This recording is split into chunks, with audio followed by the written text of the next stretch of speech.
Hello friends, আমি রাখি। আমার রান্নাঘরে রান্নাতে আপনাদের সকলকেই স্বাগত জানাই। আজ আপনাদের সাথে শেয়ার করব ইলিশের এক সাধারণ পদ। দেখতে সাধারণ হলেও গরম ভাতের সাথে এই গরম ঝোল খেতে অপূর্ব লাগে। আর এই রান্নার প্রথমেই নুন হলুদ মাখানো ইলিশ মাছগুলোকে ভেজে নেব।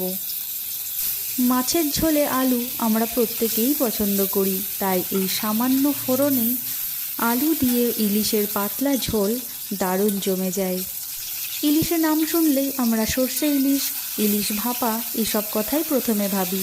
তবে আলু দিয়ে এই ফোড়নের ইলিশের ঝোল স্বাদে কিন্তু কম যায় না। মাছ খুব ভালো করে ভেজে নেওয়া হয়ে গেছে, এখন মাছগুলোকে তুলে নিচ্ছি।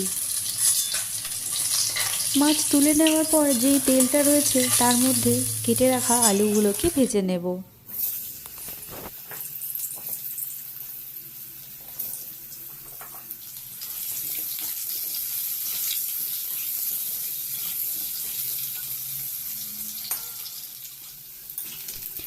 আলু খুব সুন্দর করে লাল লাল করে ভেজে নেওয়া হয়ে গেছে। এবার ওর মধ্যে দিয়ে দিচ্ছি পরিমাণ মতো হলুদ গুঁড়ো।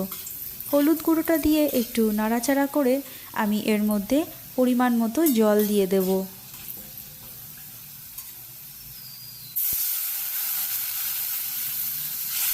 যেহেতু এটা একটু পাতলা ঝোল রাখা হবে, তাই একটু বেশি করেই জল দিয়ে দিলাম। আর এখন এই ঝোলের মধ্যে পরিমাণ মতো নুন দিয়ে দিচ্ছি।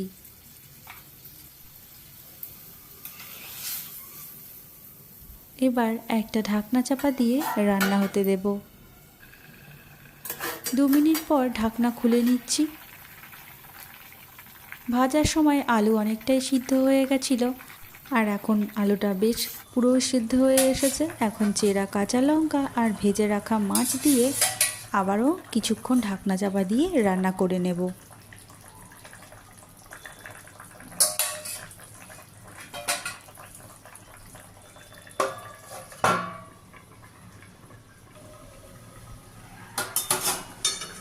আবারও 2 মিনিট পর ঢাকনা খুলে নিচ্ছি। মাছ এবং আলু খুব সুন্দর রান্না হয়ে গেছে। এখন এটা এখানে অল্প আঁচে হতে থাক। অপরদিকে আমি একটা ফোড়ন তৈরি করে নেব।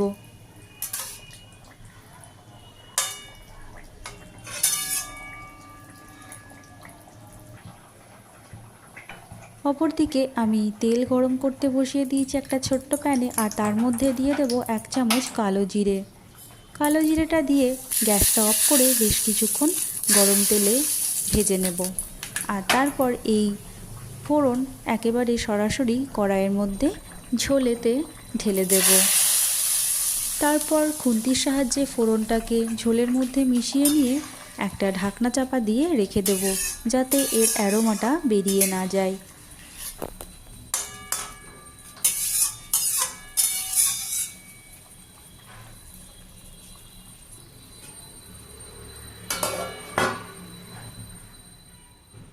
কিছুক্ষণ স্ট্যান্ডিং টাইমে রেখে একটা পাত্রের মধ্যে তুলে নিয়েছি ঝোলটা।